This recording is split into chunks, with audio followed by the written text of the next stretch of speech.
বন্ধুরা সকালের নাস্তায় যদি এইরকম খুবই সহজ সরল রেসিপি থাকে আর একদম স্বাস্থ্যকর রেসিপি থাকে তাহলে তো আর কিছু কথাই হবো না।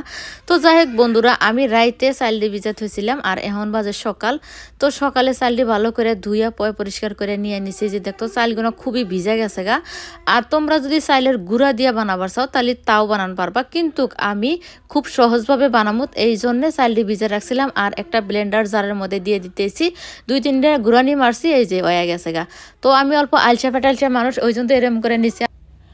নুন দিয়ে তার বাদে মাহা নিলাম। নেওয়ার পরে এই যে দেখতেছো একটা গাছের পাতা, যেহেতু আমরা গ্রামে থাকি এই গাছের পাতা দিয়ে আমরা কাম হারাই নি। কিছু তেল বইরে তার বাদে মাহামাহি করে এখন এই যে দিয়ে দিলাম এটা কয়া জিরি পিঠা। তো এই পিঠাটার জন্য আমি এত কিছু করলাম, এত টাইম। এই দেখতেছো তোমরা কারা কারা খাইছাও এটা কমেন্ট করে অবশ্যই জানাবা।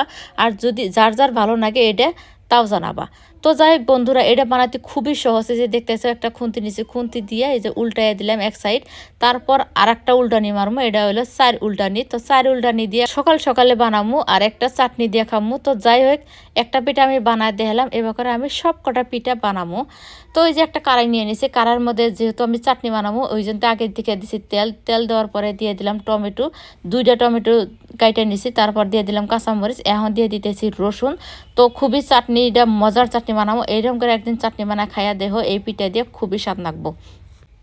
নুন মরিচ সব কিছু দিছি, এর মধ্যে এখন খালি পেঁয়াজ দিয়ে তার বাদে অল্প মাহামাহি করে এটা চাটনি হয়ে যাব। তো যাই হোক চাটনিটার এই যে সব কিছু হয়ে গেছে, রেডি হয়ে গেছে। এখন আমি চাটনিটা বানাই নেব।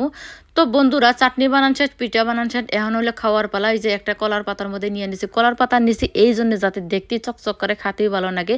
যে বস্তু দেখতে স্বাদ লাগে তা খাতেও স্বাদ লাগে।